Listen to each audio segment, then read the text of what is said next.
How you doing? I'm Shane Lynch, and you're watching Kieran Riley, aka Taz Uncut.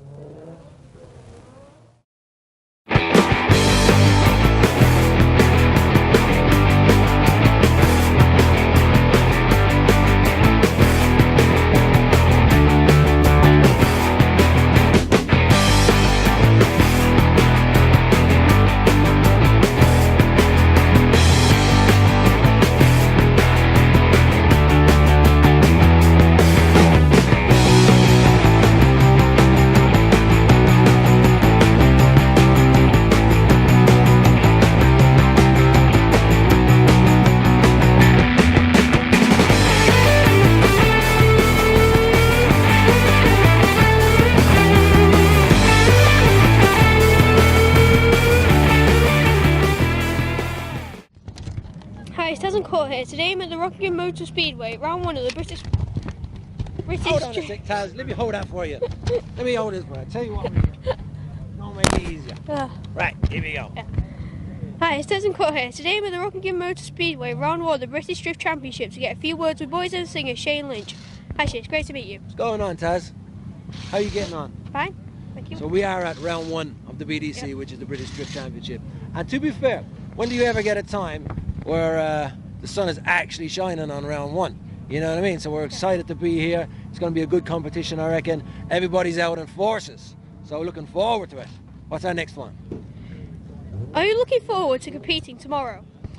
You know, tomorrow's going to come quicker than I thought. I think when you build a race car or drift car all through the winter, you kind of think you've got loads of time, and then all of a sudden it arrives and the actual competition is tomorrow. So I'm looking forward to it for sure. The boys, Team Jet Speed, they've worked real hard over the winter to shed a load of weight out of this Nissan 370Z, all to about 150 kilos or something like that, which is pretty good considering. More power, less weight. We should have a good year, let alone a good day tomorrow. It's well documented that you have been a lifelong petrol head. So how did you get into rallying? You know, from back in the day, as a young man, how old are you now, Taz? 12. AKA Kieran. When I was a young man living in Ireland, I started kind of working with my dad on cars. So probably, yeah, down around your age, about 11, 12 years old. I used to work in my dad's shop as a tyre fitter as I was a bit older, and then moved on into just building stock cars. Kind of got into the world of music at the age of 17, and then came back to kind of what I would say I know best, and that's motorsport. And I think petrol kind of runs through my veins more than anything else. It's something I absolutely adore and always will do. What was your best moment rallying? Do you know, and tell you what, when it comes to rallying, I didn't have very, very good moments actually. Motorsport in general, yes, a lot of awesome things that happened for me in motorsport, but rallying, I think I entered my first rally event about 1998, so a long time ago. I won a few kind of trophies in that, but realistically I think I had a couple of big offs, fifth gear offs, and decided rallying wasn't for me, so I switched onto the motor circuit probably around 2001, thereabouts. What was your worst moment? You know, I think worst moments is when you know it's not coming back, as in the car gets loose and you know it's all over, you're out of control. Drifting's a little bit different, but certainly in a rally car when you're flat in fifth gear, ain't no coming back. And then you see the sky and the ground and the sky again and then the ground again. In other words, you're just rolling over and over, and trees and walls, and it's, yeah, not a good time. You went from a Ford KA to a full-on WRC Ford Focus. Did that take a while getting used to? I think from the KA, which was an awesome car, it's a front-wheel drive. My heritage in any vehicles is predominantly rear-wheel drive stuff, so I think that's one of the reasons why I didn't particularly get on too well with it.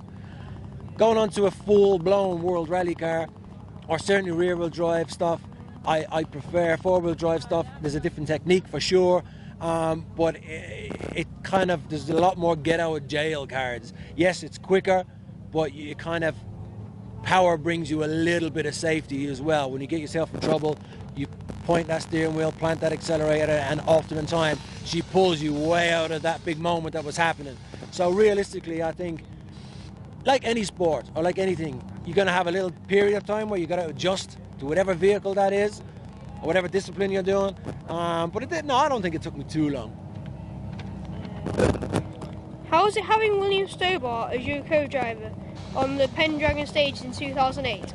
Hey, you know, William Stobart is a good friend of mine, and I was actually his co-driver. He was actually driving the car in the Pendragon, something I think he does every year, and I'm pretty sure he wins it every year. So I was a co-driver for the first time in a long time. In fact, maybe that's the only time I ever co-drove, and it was a scary experience because I didn't have the steering wheel and I didn't have the pedals and I didn't know I had no handbrake. And what I mean is I like to be in control, and I was kind of sat there as a passenger, so I was woozy for the first few the first few stages. I think I was a little bit, oh man, get me out of this car. But once I settled down, William, he's a pretty good pilot himself. I learned a few things, as you always do when you sit watching someone drive. But yeah, epic event. So what made you move away from rallying? I think kind of repeating myself, moving away from rallying was just, it wasn't my forte. It wasn't something I felt that comfortable in. I think I yearned for other stuff, other styles of motorsport.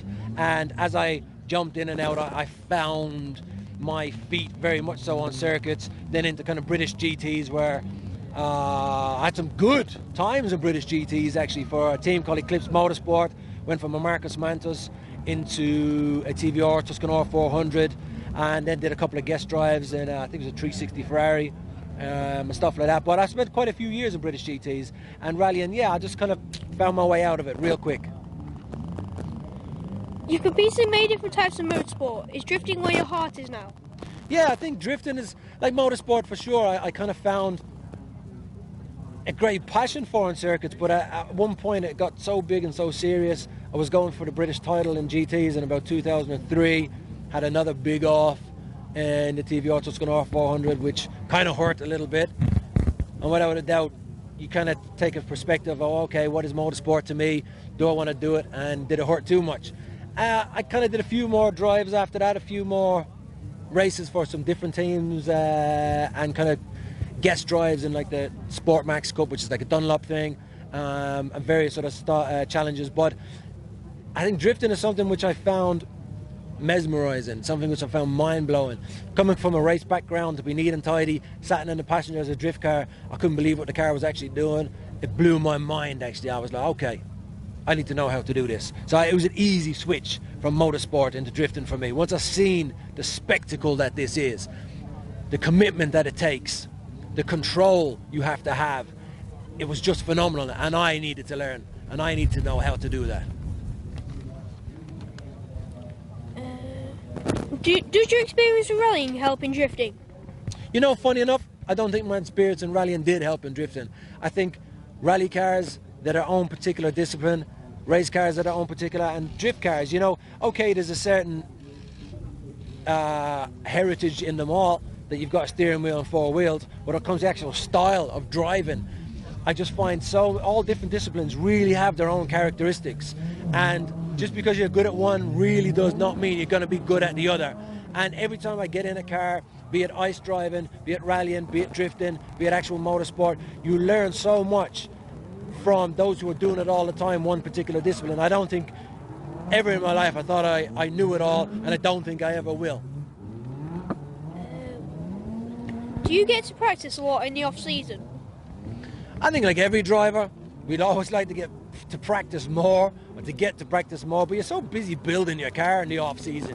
You're so busy putting things together and trying to make it better that you forget to test, and all of a sudden round one comes and you're still adjusting the car. So 100%, we'd always love more seat time.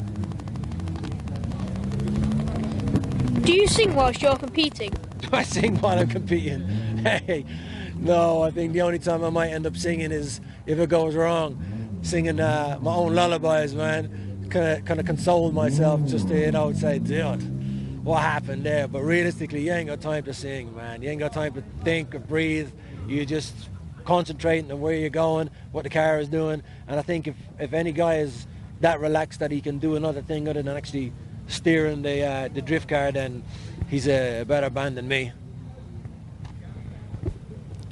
Would you consider a return to rallying? Funny enough, recently I took a trip out to Sweden to do some ice driving with some awesome guys called Tuthill, and Tuthill build ice Porsches pretty much, and I experienced for the first time in a long time what it was like to go to a stage in a Porsche 911 ice spec, let's call it, and then a 9446, and loved it. It's actually something I thought, okay, this is a little bit different than what I remember, because I never did a rear-wheel drive rally car before. So actually getting a chance to do that a bit more in my game, I thought, yeah, I'd like to maybe visit rallying again at some point, but only, I say, only for my pleasure. I think to be able to sit in and just enjoy myself and not actually put the pressure under where you're trying to win. Winning, I'm a little bit past winning. I'm 40 years old. I love motorsport. The hunger is more, it's more about the love for the sport. I think there's a lot more hungry people out there who deserve to win. I've kind of had a lot of ticks of boxes in the world of experiences in life that I don't particularly need to be the champion of anything. I love to just dip in and out and have a great time. If you go home with a trophy, great, well done. But realistically, I'm all about the kind of enjoyment, the crowd participation, putting on a great show. And once you start to kind of put your mind on the winning, for me it all goes under too much pressure. I'll be 40 in 2 years. How about I co-drive you while driving my dad's rally car? Well, you know, Taz, I think one day if I ever get in a rally car and you're still up for it, you never know. As long as you can read those pace notes, I'm sure we'll have a good time. The details on your car are made with black marker. Are you sponsored by Sharpie as well as by Monster? No, you know, I think there was no particular ploy in being sponsored by Sharpie. Maybe we should have given them a call and told me what we were going to do first. I think we missed the trick there, right? Without a shadow of a doubt. But it wasn't about that sponsorship. It was more about just coming back with something a little bit different, something a bit cool. I think my first run out there, I took probably 5 hours off the back of the car. I split the back bumper in half and it's out in the track somewhere, so about 5 hours of work has gone in a second, you know what I mean? But that's what it's about. I think we came here to have fun, and the nice thing about it is to actually fix the car, all you need is a Sharpie, man.